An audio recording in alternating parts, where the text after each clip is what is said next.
Hi friends, welcome back to our channel. It's me Saranya. అందరూ ఎలా ఉన్నారు ఫ్రెండ్స్? బాగున్నారా? నేనైతే చాలా బాగున్నాను. టుడే మన రెసిపీ వచ్చేసి సొరకాయ హల్వా. మౌత్ మెల్టెడ్ సొరకాయ హల్వాని ఎలా తయారు చేయాలో చూసిద్దాం. నోట్లో వేసుకుంటే వెన్నెలా కరిగిపోయే ఈ సొరకాయ హల్వా అనేది చాలా టేస్టీగా ఉంటుంది అండ్ ఈజీ కూడా. ముందుగా ఒక సన్నటి సొరకాయను తీసుకొని పైన ఉన్న తొక్క మొత్తం తీసేయాలి. గ్రేటర్తో ఇలా సన్నగా తురిమి పెట్టుకోవాలి. ఇప్పుడు సొరకాయ లోపల ఉండే ఈ వైట్ పార్ట్ అంటే గుంజు విత్తనాలు ఇక్కడ మనం ఏం యూజ్ చేయడం లేదు.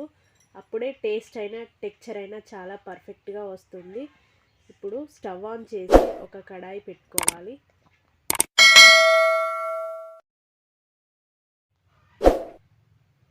ఇందులోకి నేను 2 టేబుల్ స్పూన్ నెయ్యిని యాడ్ చేస్తున్నాను.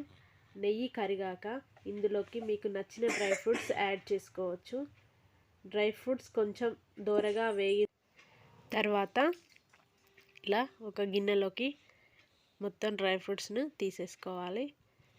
మళ్ళీ అదే ప్యాన్లోకి 1 టేబుల్ స్పూన్ నెయ్యిని యాడ్ చేస్తున్నాను. నెయ్యిని యాడ్ చేశాక ఇందాక మనం తురిమి పెట్టుకున్న ఈ సొరకాయను మొత్తం ఇందులోకి వేసుకోవాలి. ఇప్పుడు గ్యాస్ని హైలో పెట్టుకొని 4 to 5 మినిట్స్ వరకు ఇలా చక్కగా వేపుకోవాలి.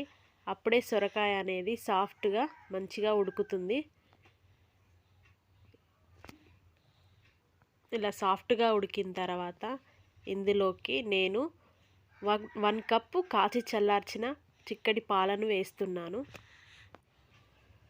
పాలల్లో సొరకాయ మొత్తం సాఫ్ట్గా ఉడకాలి. అప్పుడే హల్వా టేస్ట్ అనేది చాలా బాగుంటుంది. ఇలా చక్కగా ఉడికిన తర్వాత 4 కప్స్ సొరకాయ తురుముకి నేను 1 కప్పు షుగర్ అనేది యాడ్ చేస్తున్నాను. మీరు షుగర్ కనుక ఎక్కువ తిన్నట్లయితే కొంచెం ఎక్కువగా యాడ్ చేసుకోవచ్చు. ఇలా షుగర్ వేసాక సొరకాయ అనేది కొంచెం లూజ్గా తయారవుతుంది. దీనిని గ్యాస్ సిమ్లో పెట్టుకొని ఇలా దగ్గర పడే వరకు ఉడికించుకోవాలి. ఇలా ఉడికించుకున్న తర్వాత ఇంకొంచెం టేస్టీ కోసం నేను ఇక్కడ 4 or 5 టేబుల్ స్పూన్ మిల్క్ పౌడర్ని యాడ్ చేస్తున్నాను.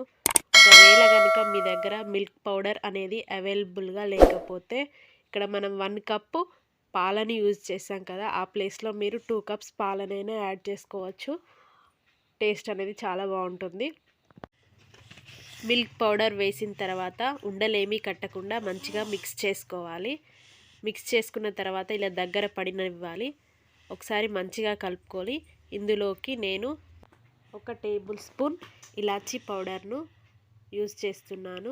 ఫ్లేవర్ అనేది చాలా బాగుంటుంది. ఇలాచీ పౌడర్ వేశాక ఇలా మరి ఒకసారి కలుపుకోవాలి. ఇలా దగ్గర పడుతుండగా నేను ఇక్కడ చిటికెడు ఫుడ్ కలర్ని యాడ్ చేస్తున్నాను. ఫుడ్ కలర్ అనేది పూర్తిగా ఆప్షనల్.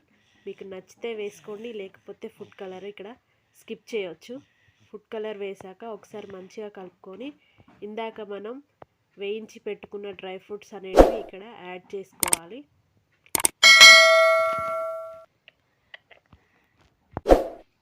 డ్రై ఫ్రూట్స్ వేశాక మళ్ళీ ఒకసారి మంచిగా కలుపుకోవాలి.